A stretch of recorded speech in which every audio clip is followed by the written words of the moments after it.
Do you see that contest? I mean Peshawar Zalmi को क्या ज़रूरत है? मतलब हम लोग पहले उनकी बॉलिंग की बात करते रहे, अब हम लोग कह रहे हैं जिस तरह वो आज़म खान जैसे ने परफॉर्म किया था अगेंस्ट पेशावर ज़ल्मी, तो हम लोग बोलने लगे कि अब पेशावर ज़ल्मी को आज़म खान जैसे बैटर के बीच में चाहिए, लाइक अ पावर हिटर। क्या लैक कर रहा है Peshawar Zalmi and do you see them coming on top? देखिए Fatima, Azam Khan no doubt talent तो है उनके अंदर, लेकिन अगर आप इस टूर्नामेंट में देख रहे हैं उनको, तो वहाँ सिवाय उन्होंने कोयटा ग्लैडिएटर के इस टूर्नामेंट में कोई बड़ी इनिंग खेली नहीं है। और जहाँ तक बात है कोयटा ग्लैडिएटर के ख़िलाफ़ उनकी कारकर्दगी की, तो देखिए नो डाउट बहुत अच्छा खेले, उनका दिन था, रिदम था, बल्ले पर बॉल आ रहा था। लेकिन यहाँ पर मैं सरफराज अहमद की कप्तानी को और जो बॉलिंग हसनैन ने की, नसीम शाह ने की और टेस्ट स्पिनर मोहम्मद नवाज़ ने बॉलिंग की, उनको भी आपको जो है वो इल्ज़ाम देना होगा, उनकी कारकर्दगी पर भी आपको सवाल उठाना होगा। क्योंकि देखें ये पाकिस्तान के क्रिकेटर हैं, आज़म खान इस वक्त पाकिस्तान टीम में नहीं है, और ये फ़र्क होना चाहिए जो पाकिस्तान से खेल रहा है और जो पाकिस्तान से नहीं खेल रहा। आप स्लो वन करते, आप मुंह में बॉल डाल रहे हैं, तो उन्होंने तो मारना ही था आपको। खैर, लेकिन अब ये टूर्नामेंट थोड़ा सा इंटरेस्टिंग हो गया है, क्योंकि इस्लामाबाद यूनाइटेड सिर्फ कलंदर से हारी नहीं है, 110 रन से वो हारे हैं, और 110 रन से हारने का मतलब ये कि उनका नेट रन रेट जो है वो माइनस में चला गया है। और अगर कोई हैरानकुन कारकर्दगी का मुजाहरा कराची किंग्स करती है, कोयटा ग्लैडिएटर करती है, तो फिर इस्लामाबाद यूनाइटेड को लेने के देने पड़ सकते हैं। और इस टूर्नामेंट में मैं ज़्यादा आगे देख नहीं रहा पेशावर ज़ल्मी को, उनका इंपॉर्टेंट मैच है कराची किंग के साथ, और कराची किंग जो है वो अब विंग्स लगा चुकी है, और यहाँ से उनकी वापसी होनी नहीं चाहिए। और यहाँ से ठीक है, जेम्स विंस आई थिंक उनके साथ नहीं होंगे, शर्जील बाहर बैठे हुए थे और उनको गुस्सा निकालना चाहिए ग्राउंड में आकर, तो पूरा फ़ायदा उनको उठाना चाहिए पेशावर ज़ल्मी की जो एक टीम में इनकन्सिस्टेंसी है। ख़ास तौर पर पेशावर ज़ल्मी को अगर आप देखते हैं तो उनका टॉप ऑर्डर जो है वो तमाम टिक कर रहा है, तमाम बॉक्सेस को। बाबर उनके पास है, वर्ल्ड रिलायबल बैट्समैन है, वर्ल्ड रिनाउंड क्रिकेटर हैं, उनके पास हारिस हैं, उनके पास साइम अयूब है।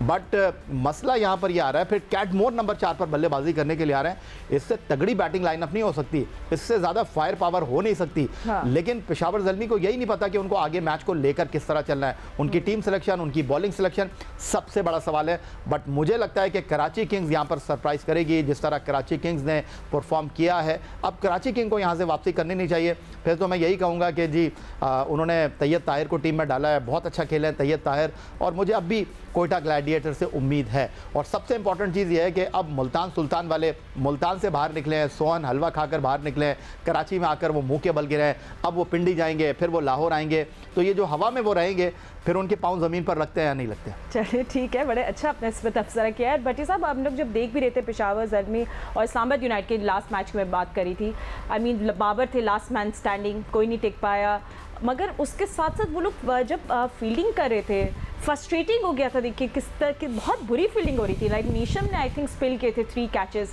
सो वो भी देख के काफ़ी डिसहार्टिंग हो जाता है, मेहनत ज़ाया जाती है। तो fielding is something Peshawar Zalmi को बहुत काम करना पड़ेगा, क्योंकि अब कराची किंग्स में एग्जैक्टली लाइक याया ने बोला है कि उन पर फुर्ती आ गई है, वो बहुत अवेयर हो गए हैं और वो उनको समझ आ गई है कि उन्हें क्या करना है टू विन।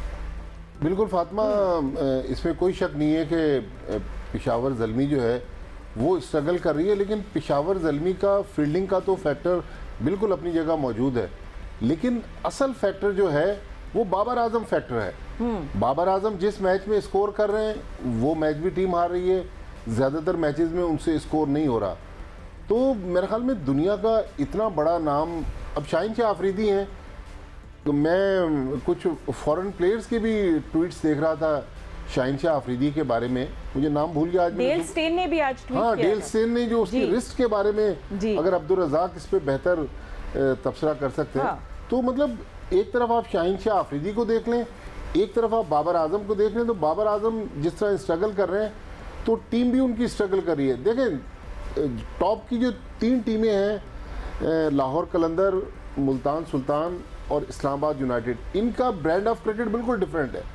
हालांकि कल बहुत बड़ा उनको लॉस हुआ, इस्लामाबाद यूनाइटेड को 110 रन के मार्जिन से वो हारे, लेकिन ये बॉटम वाली 3 टीमें हैं, कोयटा ग्लैडिएटर्स, पेशावर ज़ल्मी और मुल्तान सुल्तान, इनका ब्रांड बिल्कुल डिफरेंट है।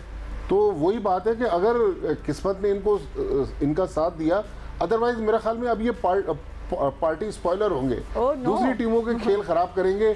लेकिन कोयटा अगर यहाँ से उसी सूरत में ऊपर आएगी कि 5 मैच जीते, जो मेरे ख्याल में इतना आसान नहीं है, पेशावर ज़ल्मी भी स्ट्रगल करी है, कराची भी देखें आखिरी मैच वो स्पिन ट्रैक था उस पर जीत गए, लेकिन अभी भी ऊपर से आप देखें जेम्स विंस और मैथ्यू वेड स्कोर कर रहे हैं, लेकिन बीच में वो भी स्ट्रगल कर रहे हैं। तो ये 3 टीमें नीचे वाली जो हैं इनके लिए अभी मुश्किलें बहुत ज़्यादा है। रज़ाक जिसम Tayyab Tahir was a good call, उन्होंने रन्स बनाए, दिन में तबरेज़ शमसी आए कराची किंग्स लिए तो कई क्लिक किए, शुएब मलिक ने भी 3 विकेट्स ली, things look good for Karachi Kings. और बिल्कुल सही जैसे याया ने बोला था कि अब उनके कभी कभार आपको 5-6 मैचेस लग जाते हैं जस्ट टू रियलाइज़ कि क्या आपके लिए क्लिक कर रहा है, और अगर ये क्लिक हो गए तो इनको भी हराना मुश्किल हो जाएगा। खतरनाक टीम लग रही है कराची किंग्स।